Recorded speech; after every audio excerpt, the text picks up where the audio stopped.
સુરેન્દ્રનગરમાં ધોધમાર વરસાદને લઈને ભોગાવો નદી બે કાંઠે વહેતી જોવા મળી। શહેર સહિત જિલ્લાભરમાં વરસાદથી જળાશયોમાં નવા નીરની આવક નોંધાઈ।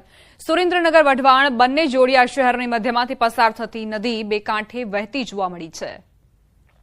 તો સુરેન્દ્રનગરમાં આજે ભારે વરસાદ ખાબક્યો ત્યારબાદ ભોગાવો નદી બે કાંઠે વહેતી થઈ છે। સુરેન્દ્રનગર વઢવાણ જેનો આ રસ્તો છે તે પાણીમાં ગરકાવ થઈ ચૂક્યો છે।